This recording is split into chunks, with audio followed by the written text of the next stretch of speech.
Hello and welcome! Tonight on the show, we're working on our handlebar mustaches. Just call us Wilford Brimley, because we are going to tell you to make sure you check your blood sugar. Certainly. After this, we're going to need to. We're trying Pillsbury buttercream frosting, believe it or not, and jet puffed marshmallow cream. Oh, we got a sweet one here for you. We can't wait. This is Soft Spoken. And here's a fun note about that, too, Tori, is that Eric is actually going to get his blood work done tomorrow, and he's not supposed to be eating right now, but he is, in fact, breaking his 24-hour fast. What the fuck is wrong with you? They're going to come back. They're going to put you in a hospital bed. So we're going to have to see what his blood sugar is after eating the sweetest things possible. Yeah.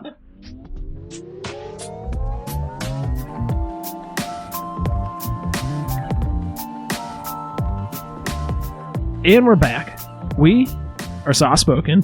We're the podcast detailing your favorite sauces, dips, and condiments. My name's Adam, and I'll be your host, and I'm joined here this week by my co-host, Tori. Yes, hello, that's right. I'm not a dentist, and I don't play one on television. To my right is a guy who isn't a dentist either, but he does play one on television. His name is E, and he's our co-host and friend, E, and we're so happy to have you. Hi, E. Dr. Igor, or something like that. I don't know. Dentist. Okay. Dr. Teeth, maybe. The tight teeth, yeah. Dr. Teeth. Teeth.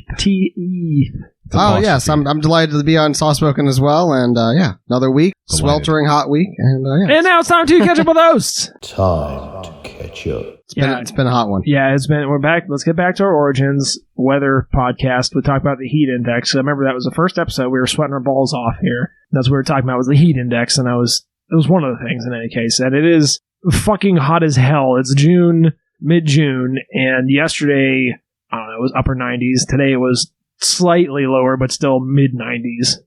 Oh, yeah. Excruciating. Good and hot, babe. Good and hot.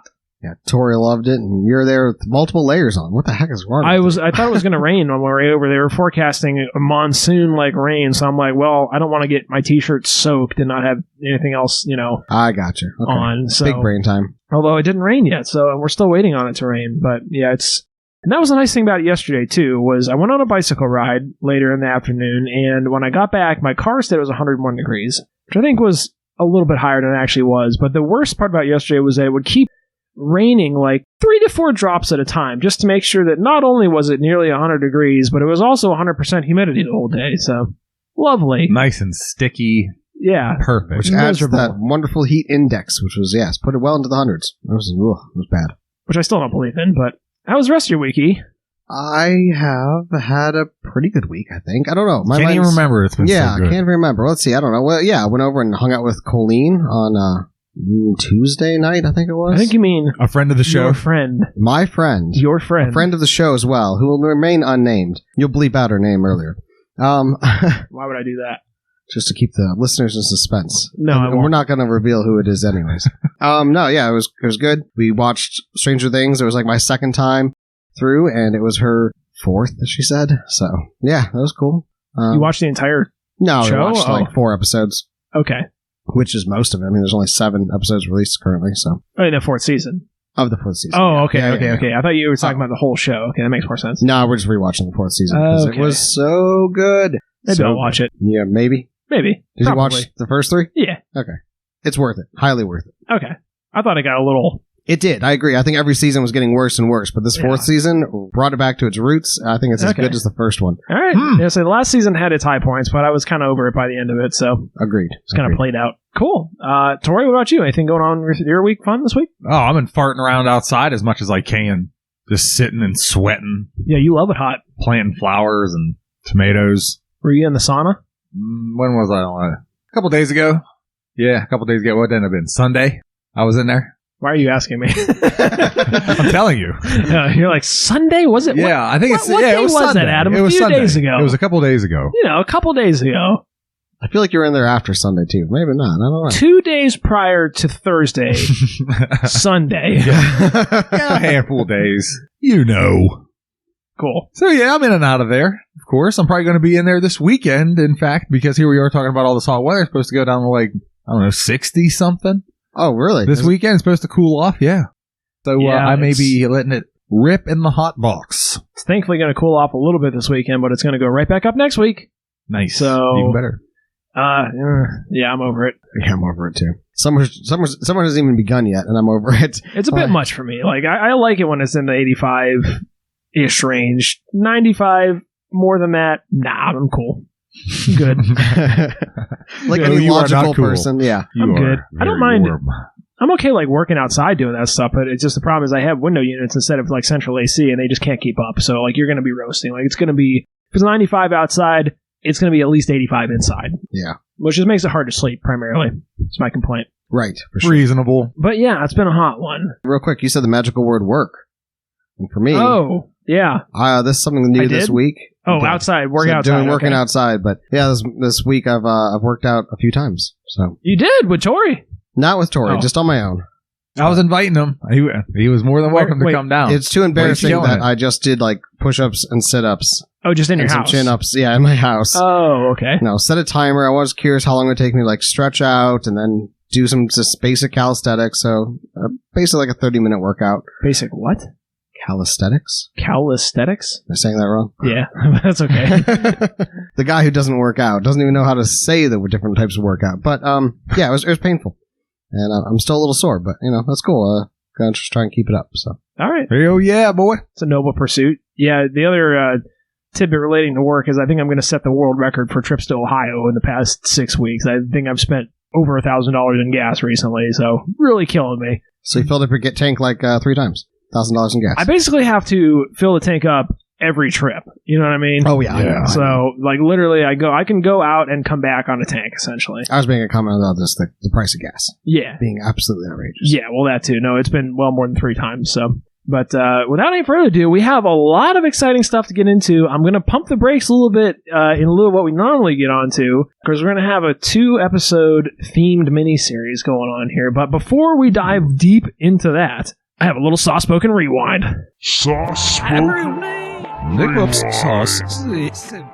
Nice. Now, I have a lot of topics to cover with this soft-spoken rewind, and so I already prepared us a few pages to get ready to go. Oh boy. The first one I wanted to talk about, which one is the first one I want to talk about? I want to talk a little bit more about Hofbrau House. Wow. Because you didn't Poor say people. enough the first time. Yeah, I mean, I the thing is, after I was listening to the show last week as I was editing it, and I'm like, you know what? I should actually go look and see how much the Hofbrau House glasses are, just because we mentioned that. And I didn't see any on the website, but I did find on Amazon, $25, so I nailed that right on the ball. They didn't get more expensive than what I remembered, so that was interesting. In addition to that, I just clicked on their website, and to try to find that information, I was just looking at it, and I was like, God, I hate it. Wow. I mean, if you just look at it, it looks just like cheap synthetic, like the McDonald's, like it's like Walmart of Germany. You know what I mean? That's what it looks like. That's what they're going for. Like the most cliche aesthetic things, I don't know. It just drives me crazy. And you look at Obviously. if you look at the beer, you go and they have all these beers. Their lager's 5.2% alcohol. Their Dunkel's 5.5. They're 5.4, 5.4. They're all in that exact same range, which fits with my exact thing I was talking about last week, where it's just like, let's make the blandest, watered-down beer that's the most neutral tasting that can be with slightly different colors, and then put it in a giant novelty glass. And the food is kind of like the most bastardized version of German. It's like, you can put beer cheese on anything. Put beer cheese on your schnitzel. Put beer cheese on your Pittsburgh steak salad. I'm like, this is such a bastardization of German food. Wow. Yeah, I had to bash on them a little bit. Like This is the 3rd week or 4th week. yeah, in a third row. week. Their beer is boring. Their food is obnoxious, Americanized, bastardized German. Their aesthetic as a website is annoyingly inauthentic. I mean, I don't know. Actually, I think it's one of the things that actually have like lessened my desire to ever go to like Germany to experience an actual like Hofbrau house. And no, it's because isn't their beer generally kind of boring over there? Like it's not like It's warm for starters. it's warmer. I know a guy from Germany, and his favorite type of beer is just basic pilsners, which I find strange and unusual. But yeah, I mean, I don't know. It's not really my shtick, but hard to say. I've never been to Germany personally, so Right, I've never been to Germany either. So. Me neither. I won't make any judgments on that. But I will say that I think I am solidly done now. I've gotten all my rants about Hofbrau House out of the way. The only thing else I will say is that if you're a person who's from a small rural town in Ohio and you're in college and a bunch of your buddies want to go, you should go. If you're from a small town like that and your experience of like fancy dining, like if your parents said, hey, get ready to go, we're going out to dinner, and you went to an Applebee's, I would highly suggest you go to Hofbrauhaus once. That's all I'm saying. Wildly specific. Yeah, but that is like, that was like the fancy Friday dinner was like, oh, we're going to go to Applebee's or get takeout from Applebee's. That was like a big to-do if we were doing that on Friday, so. When you were growing up, I see. Okay. Yeah, All and right. I think anyone from like a small rural town like that with nothing else going on in that town, that makes a lot of sense. So yeah, I would highly advise. Go out there and rip it up. So there's your silver lining. That is your silver. I mean, like I said, it has its purpose, and its purpose just in this particular instance is I've grown past it. Let's put it that way. Fair enough. I went to Penn Brewery last night and just reconfirmed for the 10,000th time why that is a better place to go. So much better. Even much better. Even for somewhat even with fairly Americanized German food, it's such a better place to go. Well, their beer is just so much better, in my opinion. But Yeah, and I tried when I mentioned you guys. I had it was called the Demonium, which the waitress kind of snobbishly informed me that it was the Pendemonium, which is the pun, which I missed out on, but I was like, okay. And then I drank 2 of them down just to show her. Yeah, as fast as you could. She's like, well, it's strong, and I don't know if you could handle it. I was going to ask, what type of beer was it? Was it stronger or darker? No, it was a lighter beer. I don't know how I would describe it. Yeah, I don't know. Not like an IPA. I would say Pilsner-esque, but like a little bit deeper colored and kind of strong. I don't know. Okay. Maybe it was a lager. I'm not 100% sure. It had Yeah. kind of an interesting taste to it. Sounds like a lager or an ale, more like. Probably the closest thing I could point you to would be maybe like Bell's Two Hearted, Okay. which is an ale, but kind of like that, but maybe a little bit more malty. I don't know. Hard to describe. Hey, Bell's Too Hard is a fantastic beer. It is a fantastic And Bell's is a fantastic brewery. Bell's is, yeah. But moving on to one other thing that I wanted to spend some time talking about, and this is going to tie into the major update this week. But I know last week we were talking about, Eric had brought up goulash. Oh, no. Sensitive topic, apparently. Woof. It's not a sensitive topic. I wanted to bring something They're next on the wall after Hofbrauhaus. because we've talked about this, at least between us, a couple times. And I believe we've talked about it a couple times on the show. And you brought it up again last week, Eric, about the difference between the red goulash that Tori and I are familiar with, and what I believe is traditional, authentic-ish Hungarian, Right. and your white goulash, Right. which Tori and I were not familiar with, and I thought sounded suspiciously like beef stroganoff. And so I just was curious, so I went to Google, Oh, man. and I just Google image searched goulash, and I want to show that to you guys here now.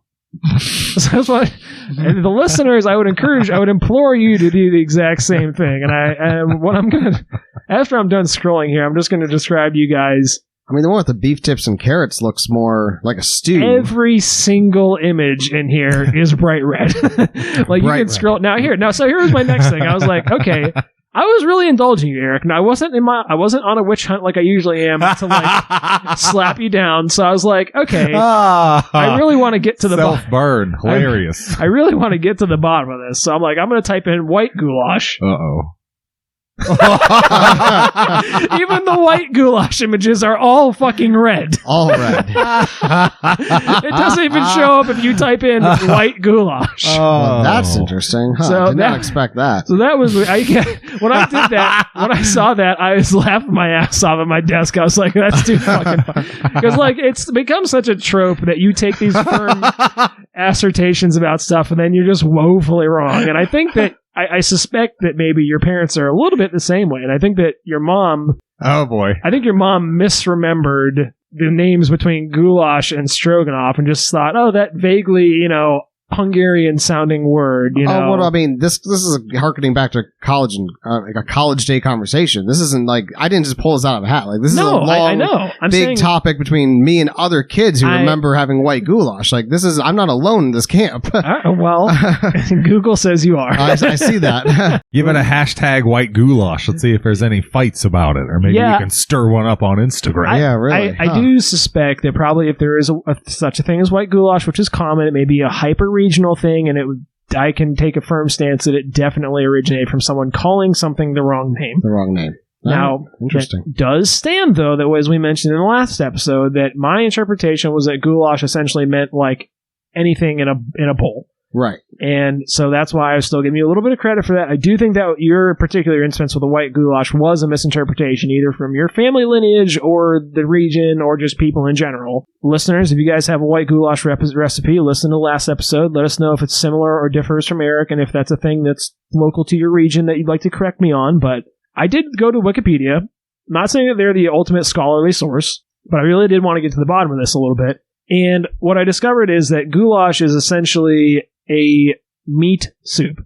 That's really all it is. So, like, with the noodles, that is what is called, like, North American goulash, which is essentially akin to chili mac, like we were talking about, Tori. Okay. Apparently, a more authentic goulash is actually like a stew or a soup. And the main thing that it needs is... Goulash is basically like a word that means, like, you know, shepherd's meat stew, essentially. So... they have a whole lot of regional variations on it. They've got Hungarian varieties. They've got varieties for every country you could want. Almost all of them are some form of just red meat with some sort of reddish paste in varying consistencies. To save you guys a long Wikipedia article that I read. That's essentially the gist. And at the very end, you'll see United States and Canada, North American goulash, mentioned in cookbooks, existed since at least 1914. Seasoned beef, elbow macaroni, or cube steak, things like that. The things that we typically think of, which is what Tori and I think of, which is essentially chili mac, I would say. Yeah. Right. Huh. So that was my only follow-up on the goulash, which that was so much fun for me. I got such a kick out of that, looking up the white goulash, and it's all fucking red images. But, so that'll do it for the goulash clarification, which I had to make. And then... the only other thing that two other things. I want to get on to the main one. The one other very minor point, which I didn't even notice when we were recording, but I picked up on it later during the editing, is that, Eric, you don't know what goes on a Big Mac? No, I don't.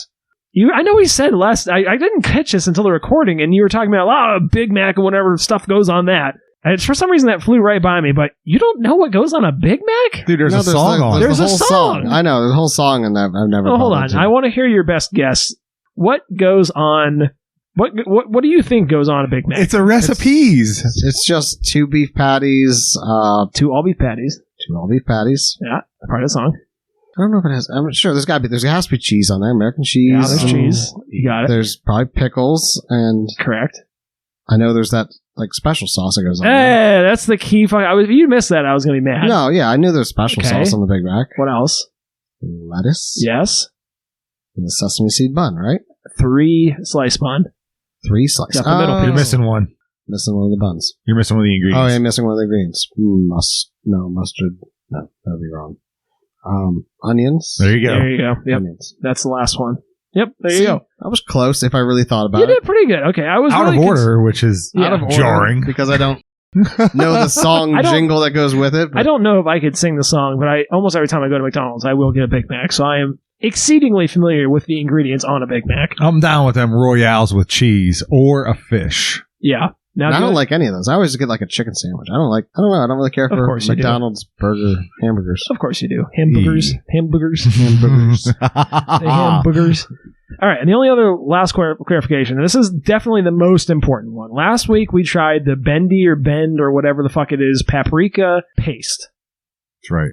Now, we had a lot of controversy last week. We didn't like it. We rated it very poorly. In fact, it was the lowest rated sauce we have ever had on our show. Wow. It rated below, if you remember that one thing we had for Sam, that blueberry hot sauce bullshit. That was It rated below that. That was a 0.8. It Oof. rated below the Hooters wing sauce that we had Colleen on with. Which I thought was even worse than the blueberry. Maybe. 1.0. This one was the lowest rated at a 0.5 rating.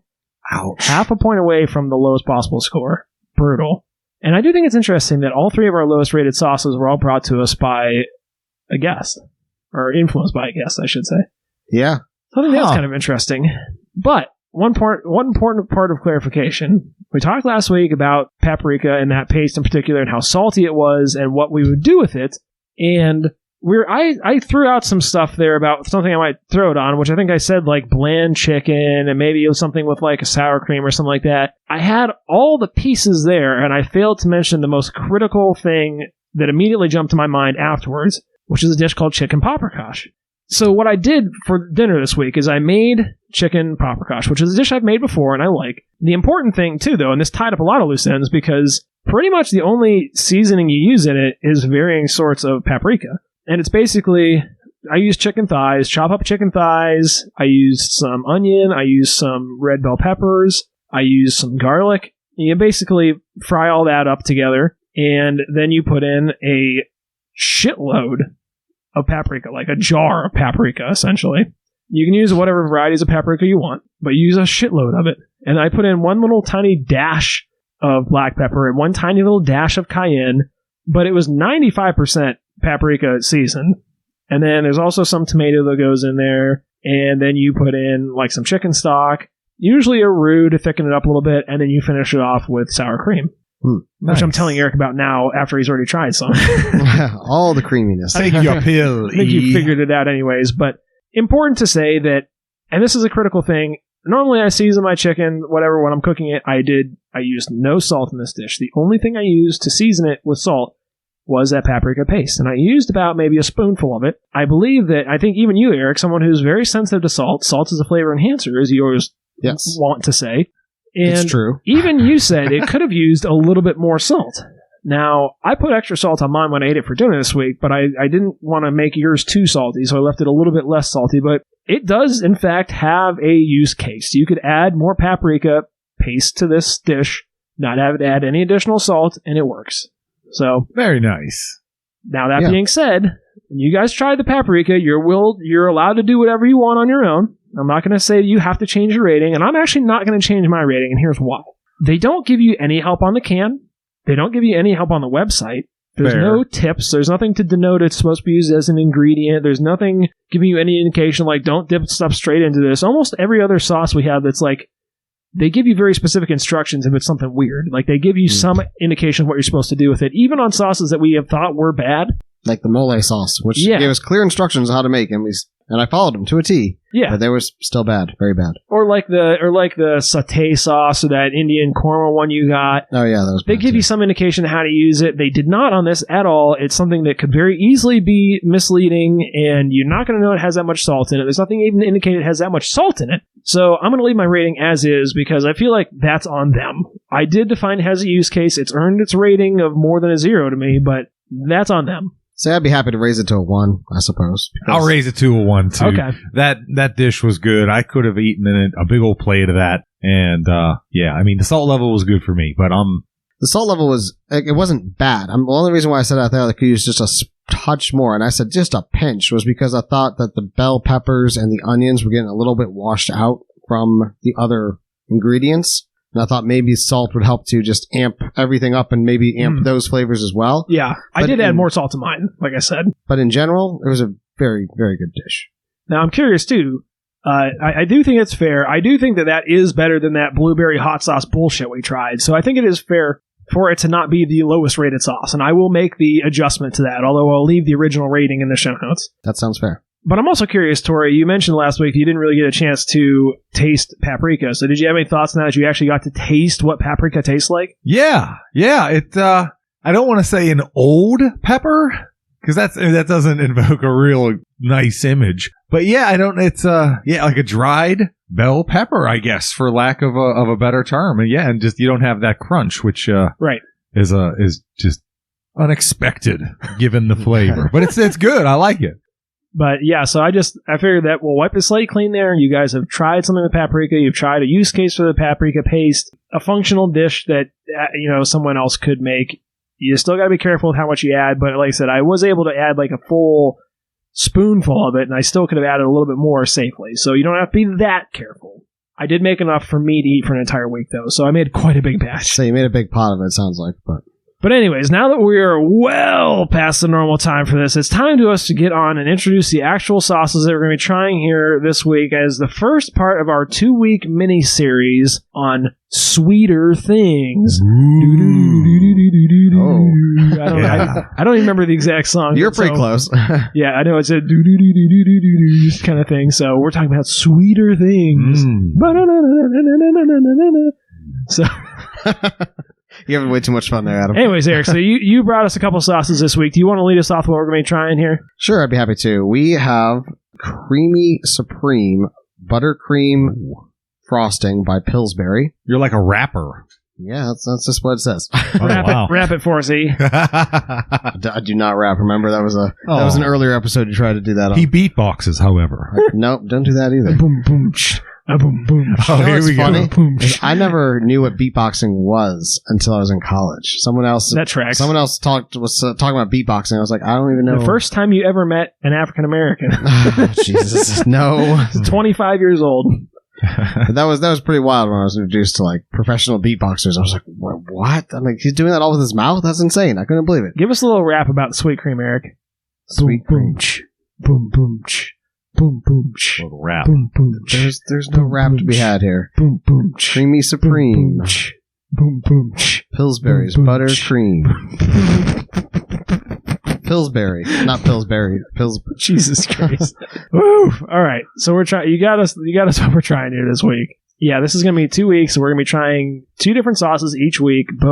All of them very sweet, I would say, is fair to say. So That's fair to say. part It's of definitely going to sweeter be. things. Our sugar's going to be raised through the roof here because, yes, all highly sugary, sticky, gross. Not gross, but just debatable. Well, we'll see. We'll see where this episode goes. This episode is like my nightmare because I don't like having sticky things on my hands. That's one of my biggest pet peeves. So yeah, this is unpleasant for me. But without further ado, why don't you give me that one you're holding in your hand there, I'm right there with you, Adam. and give that other one a Tori, and we'll do a little visual description of the outside of the containers that we're looking Well, I at didn't here even tonight. actually get to say that one. So that's Jet Puffed. Oh, you didn't see this one I yet? didn't. Oh, I thought you were You're done. too busy with the whole wrapping thing. So we have Jet Puffed Marshmallow Cream, they call it, which Yeah. I wasn't entirely sure what I was getting myself into. I was hoping this was like a fluff, which was what I was most familiar with. It bears mentioning, you have a knife sticking out of this jar, this open jar. Not only does it easily pass the blizzard test, but watch this knife. Oh, wow. The knife that passes the blizzard test when it's in. Look at this. Look at that. I turned it fully. First, I turned it sideways, and the knife didn't move at first, and it slowly flowed downwards. Both of these are passing the blizzard test with the knife in them. With You the can knife in them. fully turn them upside down, and the Oop, knives that knife's stay about in. No, it's fine. Look at that.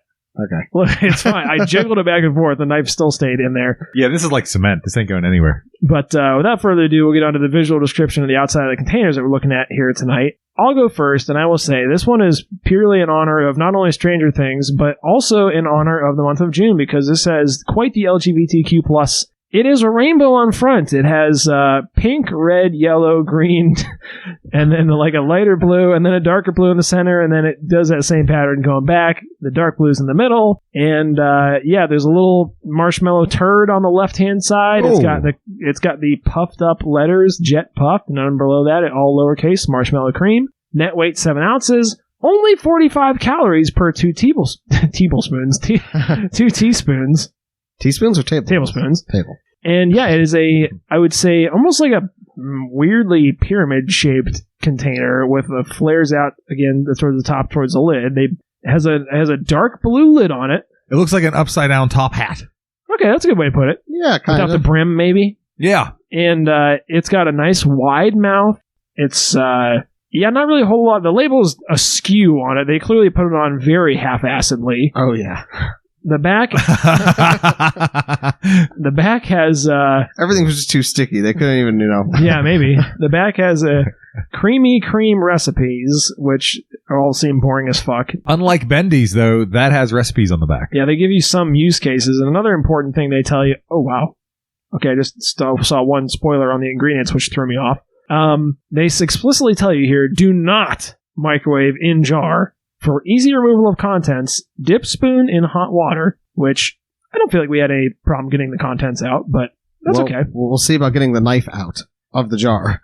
Tori, do you want to lead us off with a visual description of the outside of the container, the one you're looking at? I certainly can. What I have here is a canister of buttercream frosting. And I say a canister and I mean it. It's like an oil drum worth of buttercream. What do you think? Maybe about 3.5, 4 inches high, possibly? Yep. And maybe another 3 inches in diameter. But it's just as wide on the bottom as it is on the top. And here we have, it's very luxurious looking. There's this backdrop of buttercream frosting. And it's buttery. It is buttery. You think that's luxurious? I mean, if when you see it for yourself, I think you'll get what I'm saying. Okay. But coming out of this backdrop, this luxurious backdrop, is of course letting you know what's in the canister, and it's creamy supreme buttercream, like he was mentioning. So yeah, it's coming out of there in a very, I don't know, inviting fashion. So yeah, of course, easy to use. They tell you, unlike Bendy, how to use the product directly. Thanks. Yeah, thanks, Pillsbury Doughboy. Open the canister, put the knife in your mouth. Which is funny because, spoiler alert, you can just take this right out and slap it on anything and it's fine. Yeah. Unlike the paprika paste, which really needed explicit instructions. Oh, yeah, no question. Right. Yeah, even after you bake your cake, it goes above and beyond, after it's frosted, after their hands have been washed, so to speak. So there you have it. There you have Pillsbury buttercream frosting in a canister. It would make a really nice canister for the garage to put nails and screws in, possibly. Here's an interesting follow-up to that. Now, first of all, how big is yours? What's the weight on that? I didn't touch on that, did I? It is 1 pound. It's a pounder. Oh, okay. Of frosting. Damn, that's dense. Does it say how many ounces? 16. Oh, 16? Mm-hmm. Wow. Okay, because that's interesting because the Jet Puffed is only 7 ounces and the containers are pretty similar in size. Right. It's all by weight. Yeah, well, I was going to say that makes sense because it's by weight and the Jet Puffed is considerably lighter. So Just an interesting little observation there that they are almost the same size. Yours also has a blue lid, which is sitting a strew over here. So that's right. A pale blue one. This lid appears to pop on, where I think yours is a twist. And mine is a twist. Now, here's one little throwback memory I wanted to ask. Do you guys recall when frosting used to come in the cardboard with the foil lining on the inside? Remember that? Yeah. I think so. Remember that? I'm pretty sure that they used to be cardboard tubes. More like Planters peanuts, the way that it's like a cardboard foil lined. I think they used to, right? Growing up, my mother wasn't much of a baker, so I don't know if that... And they've switched... this is a recent change in my mind. Now, when I say recent, it was probably 15 years ago. But recently, in my recollection, they changed to a plastic container. Just to make sure we all get our daily dose of microplastics. Say why? Any reason or something? Or this is just an observation you made. Why they changed it? Is that what you're asking me? Yeah. Oh, I'm assuming cost. Everything has to come down to cost, right? Cost and probably longer shelf life. I don't know. True. Maybe fewer incidents with mice chewing their way into it. I don't know. Who knows? Who knows why businesses do what they do? I'm certain for one thing that it made them more money somehow. That's the only important part. That is the only important part. But so without further ado, let's go ahead and move on to the inside of the containers that we're looking at here tonight, which will not be as interesting as the outsides. I will say that. Spoiler alert. So I'll go first. I have the Jet Puffed Marshmallow Cream, which, as you can expect, when you turn to the inside, first of all, when we first opened it, you take the lid off, it had a little poof coming out the top, like a little prolapse out the top of the container, which was kind of bizarre. And if you ever had a marshmallow, I would say that when you cut through this with a knife, the inside portion that you cut through does look like if you were to bite a marshmallow in half, where it's kind of got like that somewhat rough, porous look to it. But if you just look down at the top, it gets like a smooth, oily skin on top. It looks very homogeneous. And other than that, it is a extremely white, very lightweight cream. It's got a lot of stretch to it. Almost looks like a natural rubber product or something like that, like something that would come off like a latex tree. Spackle. Yeah, like a lightweight spackle, exactly. And I think that some people do call that marshmallow fluff. Yeah, other than that, it looks like if you were to not melt a marshmallow, but to liquefy a marshmallow, I would say this is a very good... and I think that's, spoiler alert, I'm pretty sure that's exactly what it is. They basically add more oil to the existing form of a marshmallow, because marshmallows are like extruded and then they're covered in that like powder, anti-caking powder, to keep them from forming one big blob. And I think that all this gel is essentially just like a marshmallow without the powder, with maybe slightly more oil or something like that to keep it liquidy. Huh. More so, yeah. But, so not a lot to be said for it other than that. Like I said, it's a white cream. So, Tori, what about you? What about your buttercream frosting? Yeah, for sure. As we peer into this canister, we have what looks like, it has the color to me like butter. I know it's in the name, but it has that sort of off-white, not quite yellow, not quite white sort of look to it. Maybe an antique white, if you will. But yeah, sort of an unsalted butter, a stick of unsalted butter. And I'm going to use the term again, luxurious, boy. It just, it looks like it would rot your teeth out from the inside out. And as it sort of pools away from itself, a lot of sugar. Believe it or not, there's no shingling on this. It'd be hard to tell if it was. Yeah, I suppose that would be challenging. An opaque container. It still clings. It does certainly cling. I have what looks to be like a cheese knife to spread this here frosting, and as I just give it just a casual dunk and pull it out, I give a nice serving of frosting there to put on a cake or right into my mouth, either or. I selected that knife because I thought it seemed apropos to the usage. Yes, it is a classic butter knife. But we're going to get into the tasting notes in here in a minute. One interesting tidbit, because I'm sure we've all had buttercream. That is like the standard frosting. I said before we started the show, I'm much more a fan of a cream cheese frosting personally, because I feel like the buttercream frosting hurts my teeth. But ahead of the tasting notes, I'm just curious, do you guys know how they make buttercream frosting?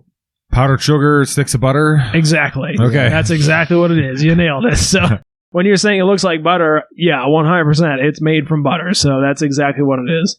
And I think they did a really good job of actually nailing the color and look of the label to what is inside of it. Oh, yeah, they did do a perfect job, I will say, for being a printed-on label rather than like an opaque jar. They nailed it, which I think, here's a good question. Do you guys feel like that label would be more appealing if it was translucent or transparent? No. I do. Really? I don't like those printed-on labels. When you're saying it looks luxurious, to me that looks cheap and tacky. Interesting. Yeah, like frosting texture print on the background. I hate that. That was actually why I wanted to describe the Jet Puffed instead of that, because I don't like looking at that one. That's just it. This has that nice, like, swirly, top to it. Very, like a fancy kind of. He don't like it. And if it was cheap and tacky. if it was like just a translucent, it's like something you would find in Donald Trump's mansion. Wow. If it was a transparent jar, I think it would either be completely condensed, like down the sides, and just look singular in color. Get those nice textures. That looks like something that would be sitting on a gold-plated end table. That's what I think. Or it would be like, God forbid, there's like actually like little like lines or like little air pockets that you could see, and then you would just be like really turned off because you'd be like, why is there like an air pocket in there? I'm with E on this one. Hundies. 100%. All right. Yeah. I'm not going to say I'm wrong, but I'm okay to be overruled on this. But clearly Pillsbury, I think it's a better choice. I think they're fucking dumb. Oh, I love the swirls, dude. I think they're dumb. If you just had the profile of the frosting, dude, that would be gross. Give me the profile. I'm with E on this. I mean, the Jet Puff doesn't look gross, and it's essentially the same. I think it actually was kind of cool.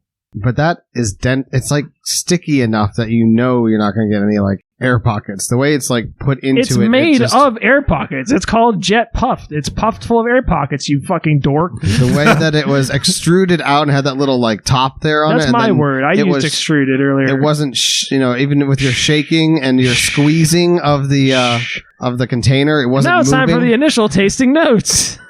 Yeah, you're wrong, Adam. Dory, you want to lead us off with the buttercream? Sure.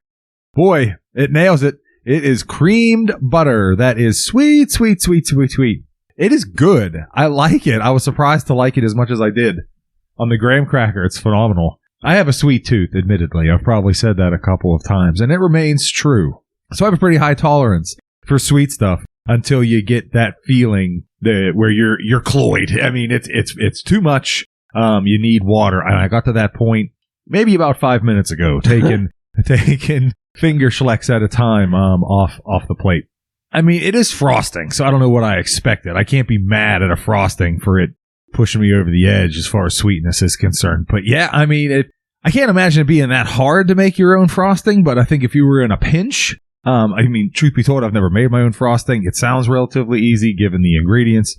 But yeah, I guess if you're in a pinch, I think this would be a terrific substitute, and people wouldn't know the diff.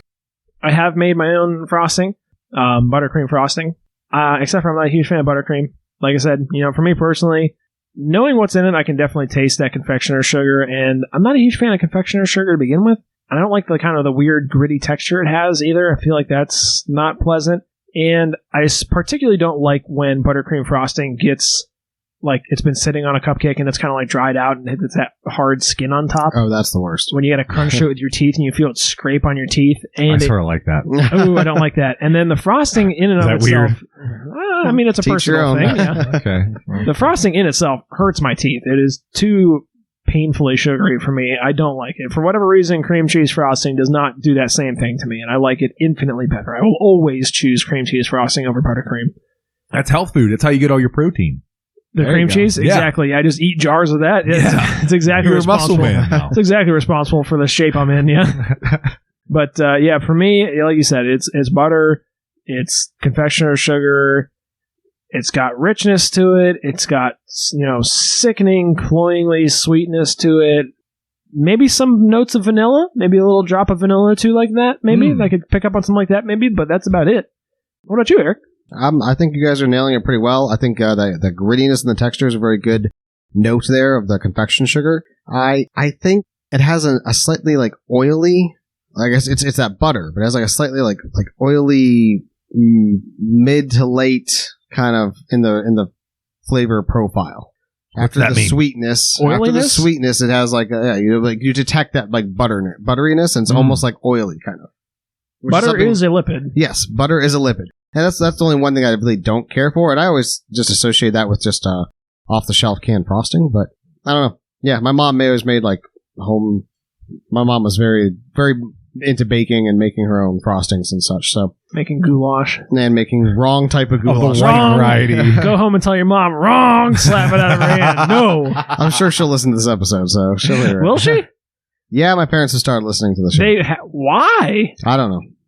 Because my aunt's been listening to it apparently, so she's Wow. talked him into listening Okay. to it. Wow. I'm not Hello. sure. We'll How see. you doing out there? If Yeah. you're listening. Well, now I feel it's bad. a I wasn't treat. trying to talk shit on your mom. Like, I do think that there was some confusion there. Let me just clarify.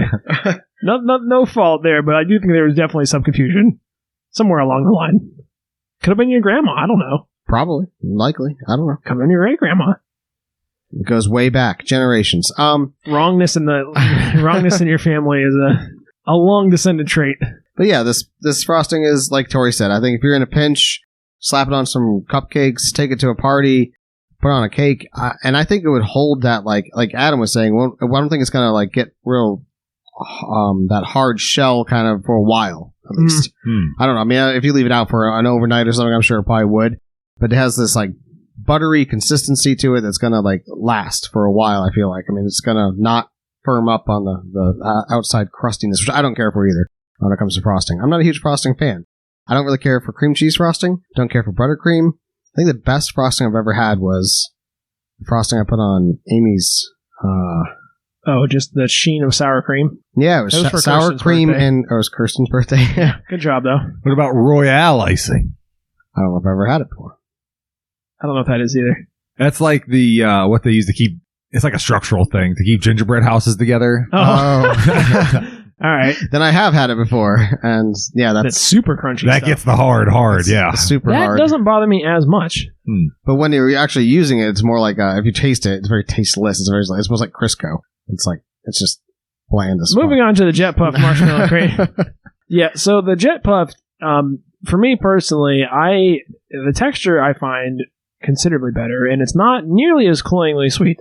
It has more of like an oily texture to it, but like I said, I find the texture of it overall, that soft, giving. I actually almost like this better than I like marshmallows themselves, to be quite frank.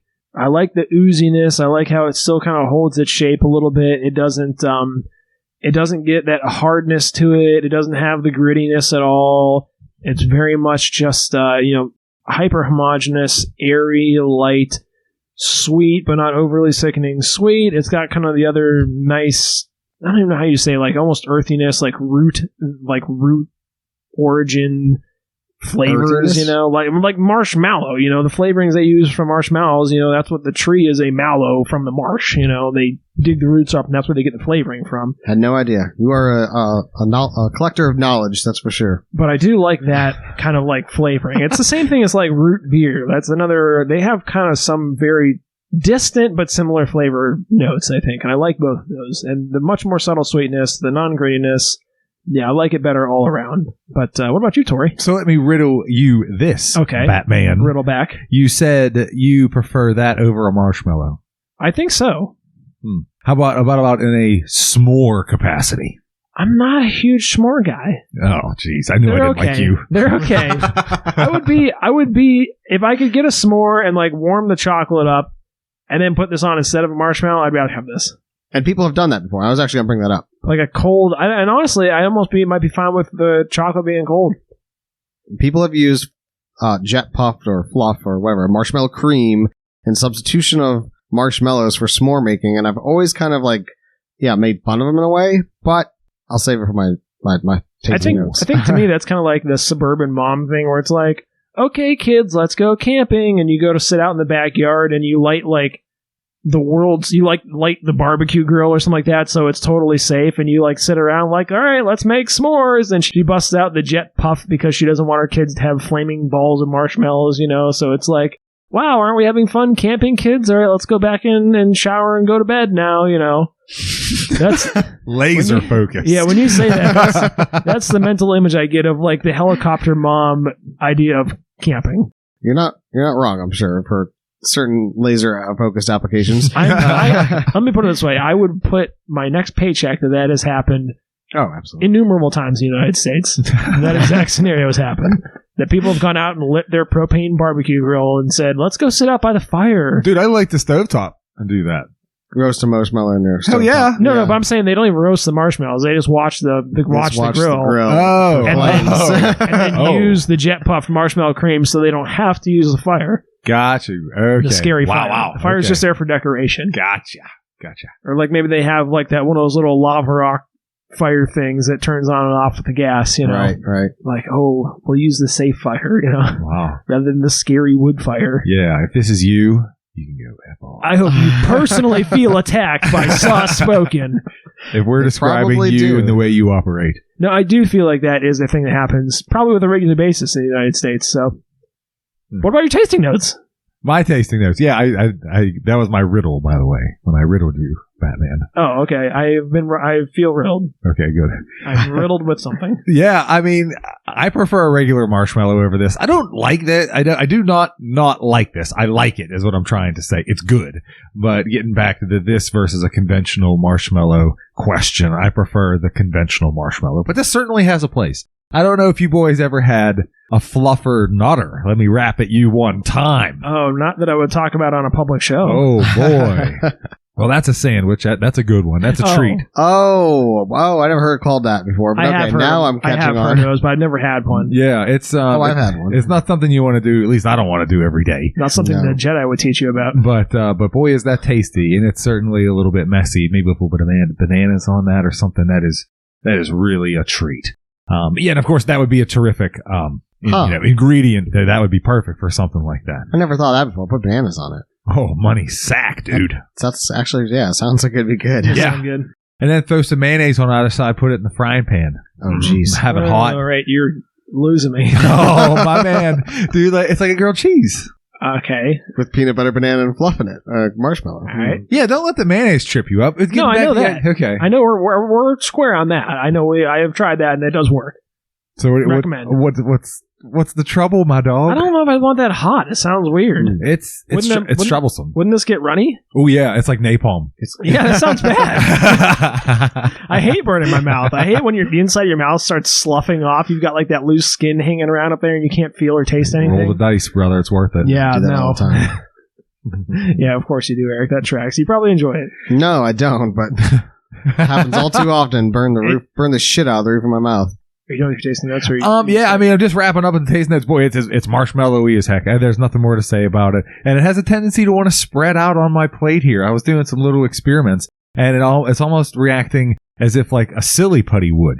If you were to make an indentation in silly putty, and then it just, self-heals and, does its thing. It operates similar to that. But yeah, I like marshmallows, and I like this, and I think it's terrific. But conventional marshmallows edge it out.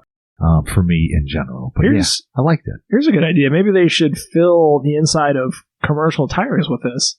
Ooh. Because it's lightweight, so it doesn't add much mass, and it's self-healing, like you said. So if you get a little puncture, the marshmallow fluff is forced out and seals it. And if you're on a long road trip and you need a snack, You can eat the carcass of your tire. yeah. Survival foods. Can you imagine I love it. tire-flavored marshmallow fluff after Ooh. it's been in your car for 6 years? Horrible. It just does bear mentioning, we did try these today on the tasting articles. Eric was kind enough to get us some honey-made graham crackers Yeah.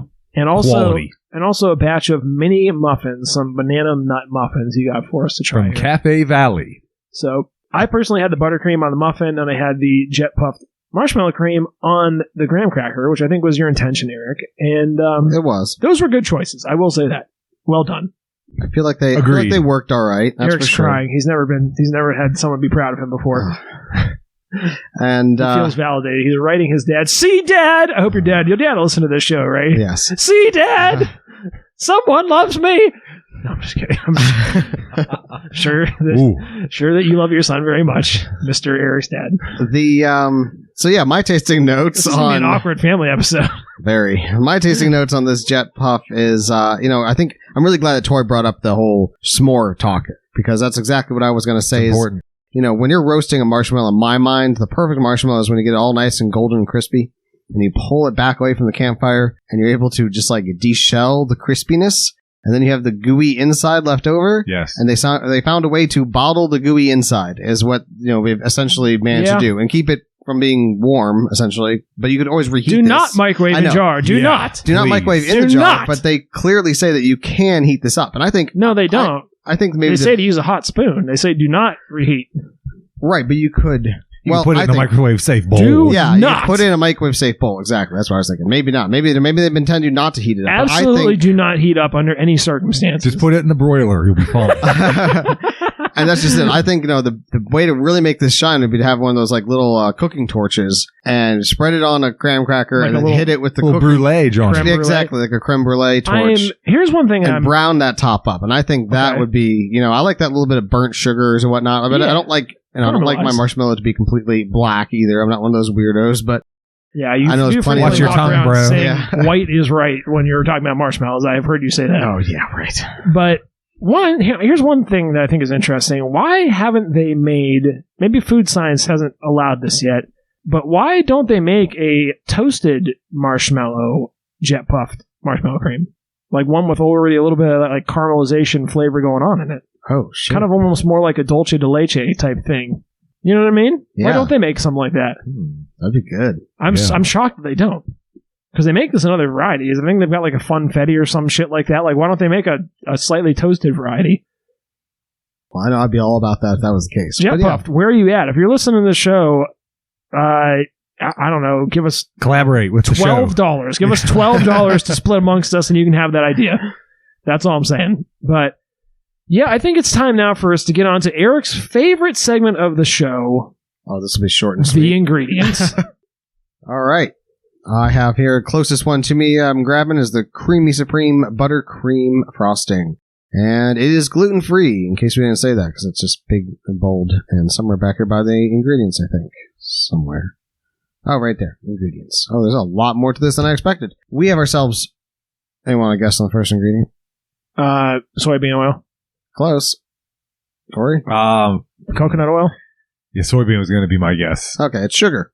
Oh, Followed by palm oil, All water, corn syrup, cornstarch, canola oil, and that contains 2% or less of salt, mono, and diglycerides, artificial color, a bunch of stuff in parentheses. No vanilla extract. Modified cornstarch, potassium sorbate, soy lecithin, xanthan gum, Bang, bang. bang. citric acid, natural and artificial flavors, antioxidants, oddly enough. More health food. Health food. Believe it or not. Damn. Yeah. Give me another knife full of that. Just fling it right in my mouth. Here you go. Have at. That is, I find that truly disturbing because what is that if not like what's the mythical monster I'm thinking of that's like comprised of a bunch of different parts? Like the griffin. No. A golem? No. Comprised of a bunch of different parts. It was a boss in the Gauntlet Legends. It's like a thing with Abomination. 3 different heads or something like that. So saying Etten is a type of two-headed giant. Regardless. Anyways, the point I'm trying to make is that I think it's like such a disturbing capitalist major company thing that like you have a food that takes exactly 2 ingredients to make. Oh. And you manage to put 20 ingredients into it. Yeah.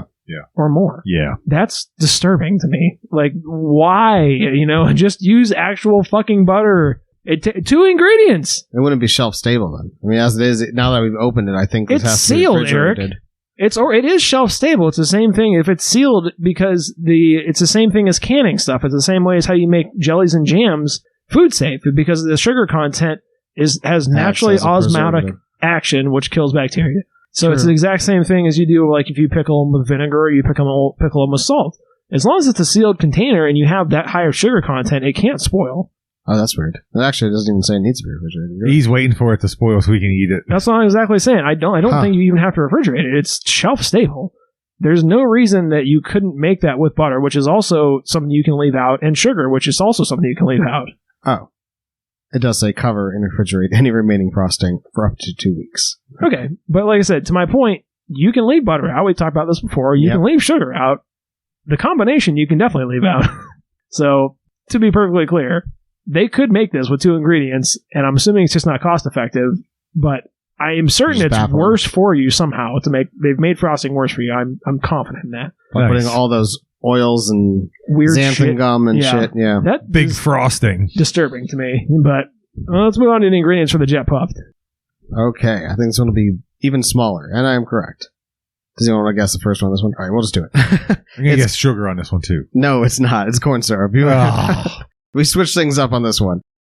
Corn syrup followed by sugar, then water. Chimera was the word I wanted earlier. I was going to cut that part, but I'm not going to cut it now. That is a chimera of capitalism. Ooh. There we go. Scathing. He's working on that wrap. bastardized monster made up of all these other pieced together parts that don't fit. So Here's your buttercream, you capitalist pig. yeah, Enjoy it on your cake. enjoy it with your palm oil. After water contains less than 2% of dried egg whites, cream of tartar, xanthan gum. Bang, bang. Wow, Oh, wow. gotcha. Yeah. Super delayed. Woo. Artificial and natural flavors. Oh, wow. I was about to just do it myself there. I can't leave you hanging. I was busy Sorry. looking up chimeras. See how they're all just like a bunch of different animals pieced together? That's what I was trying to say about. I was trying to. The lion, the goat, and the snake.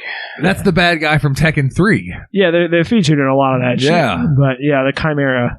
Corrupt chimera of capitalism. Oh, wow. So- that one there has literally a dragon head, Wow. and then a lion and a goat. All 3 heads, and a snake tail. Yeah, that's what I was. I don't know why it was. Threes. Gauntlet Legends was what that came up to me. I knew that was one of the final bosses in Gauntlet Legends, was the chimera. So Nice. yeah, but anyways, so with all that being said, we looked at the website. I looked at them briefly. I think Tori got a peek.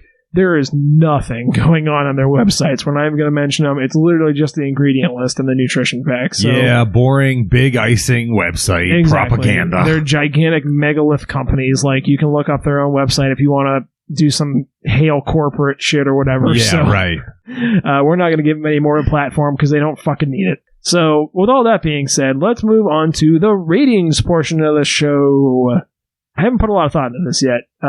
Why don't we go the same direction? We'll start off with the buttercream. Tori, do you want to lead us off with that? Sure. I think what it does very nicely. And I've never had the opportunity, believe it or not, to sit down and eat frosting for a purpose, for a reason. And maybe have some other productive Guilt-free. value. Yeah, right. A really good experience. So, boy, all that being said, it fills the void. I think it does, despite what you were saying with all these Cucamonga ingredients that really you don't need. Despite all that, that little baker, that little Pillsbury boy, he's so cute. So I'm gonna give it, I think, a 7.5. I think is very fair. I think it's good. I don't know. I guess it's hard to say a good icing from a bad one. So I'm gonna go with that. I'm gonna go with 7.5. All right. Yeah, I think for me with the buttercream, I think I'm trying to be objective about this because, like I said, I don't really like buttercream. It hurts my teeth. I think it's gross. I think the Pillsbury version of it, I think to say, is probably like industry standard, perfectly dead average, which is probably a 5.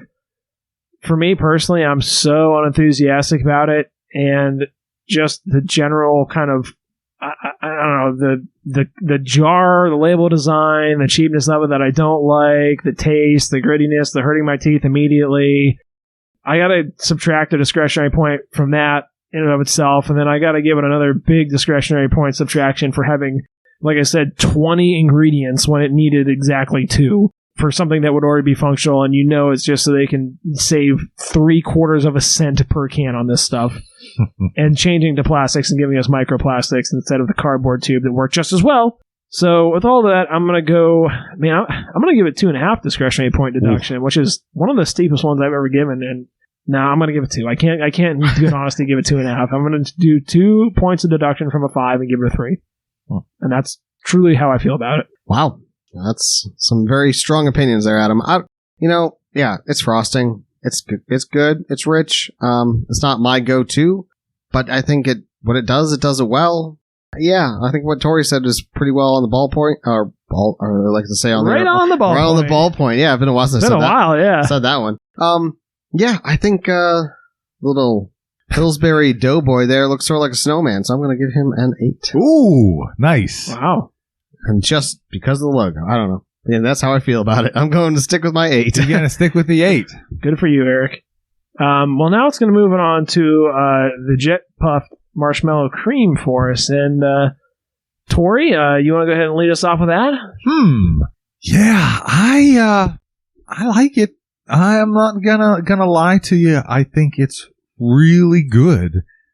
And my initial estimation was going to be a 9. Wow, okay. Yeah, right off the bat. And so I guess probably a fairer score would probably be an 8. Because and I said, truth be told, I prefer conventional marshmallow over that.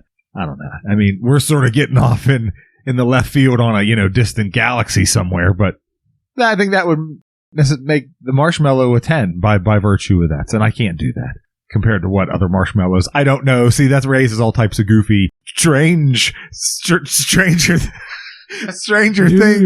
questions. Ooh, what type of questions, spooky questions will we be asking? So yeah, so I'm gonna copy E with that whole thing. Long story short, we're gonna go 8. All right. Yeah, for me personally, I've said this many times before, a 10 to me is something that I can't really think of an easy way to improve on. I did like this quite a bit. Like I said, I think I actually liked it even better than Marshmallows, which I think is a testament to how good it is. That being said, I do feel like this could be improved if it had a little bit more flavor somehow, and I feel like a little bit more of those, root flavors of it, like its origin, something with a little bit more strong flavor for adults, because this is pretty bland. I do like that they tone the sweetness down a little bit, but I can imagine some hipster brand version of this that does tone the flavor up a little bit more and improve the packaging quality a little bit, at least put the label on straight. and the alternative would be, like I had said, like a lightly toasted version or something like that with maybe some more caramel type flavors going on in it. I could see both of those being improvements, so yeah, I'm going to roll in the same thing, right, with an 8. Very nice.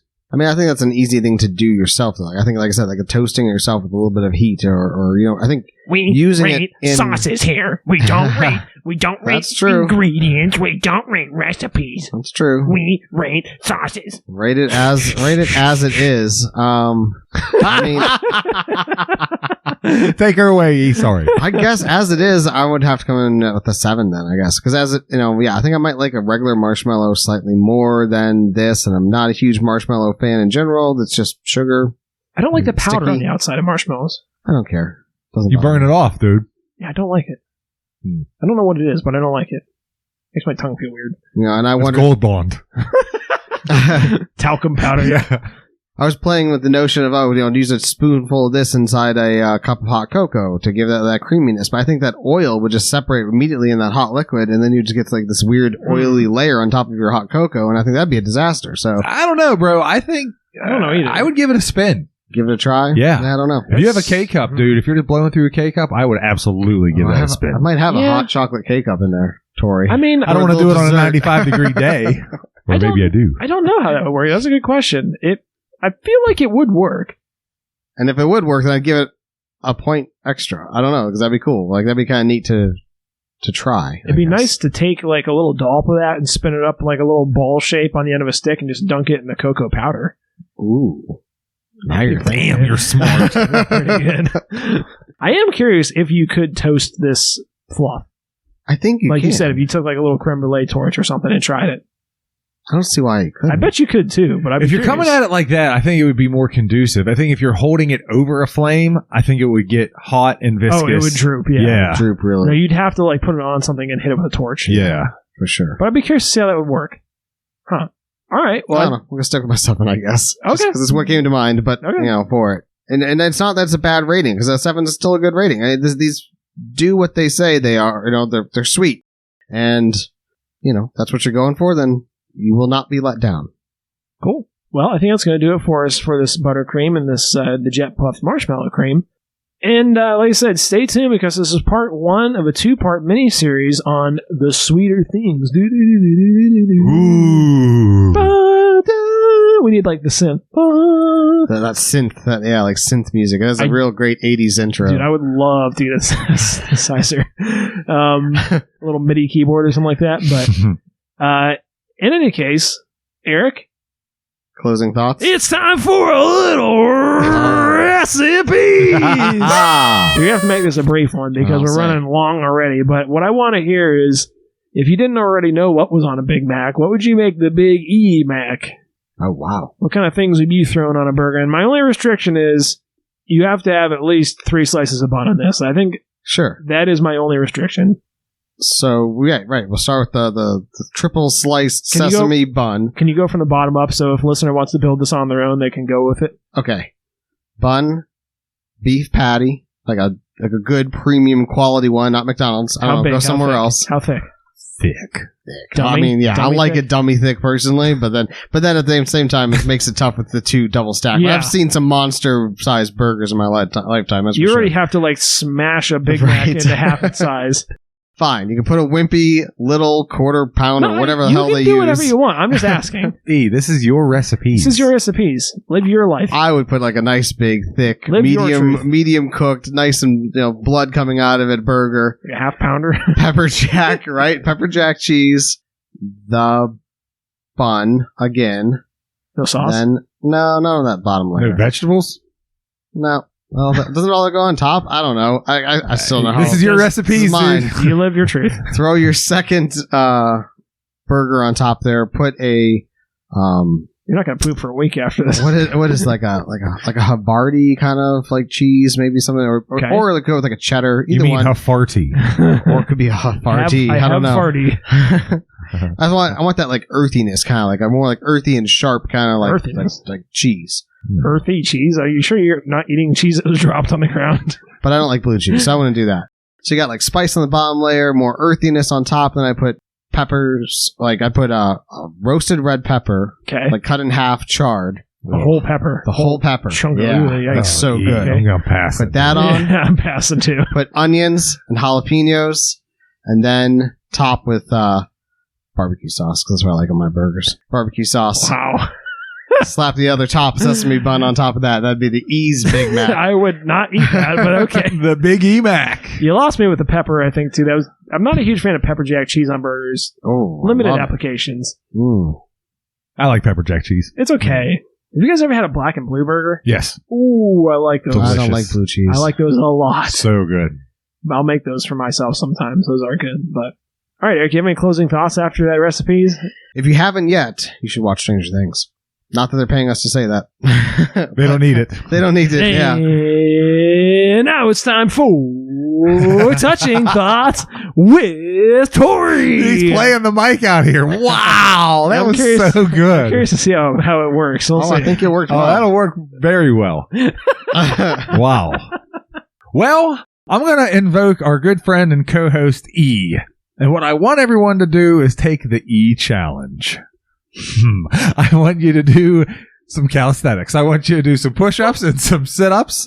And I want you to take care of yourself in I'm serious about that. But the real point is here, I want you to practice mindfulness. We talk about it all the time. I'm going to talk about it again. Talked about it last week, but it's important. And if you do the E challenge, you do your push-ups, sit-ups, you get up, walk around, And you practice that mindfulness, dude. The mind, the body working together. That's what you want.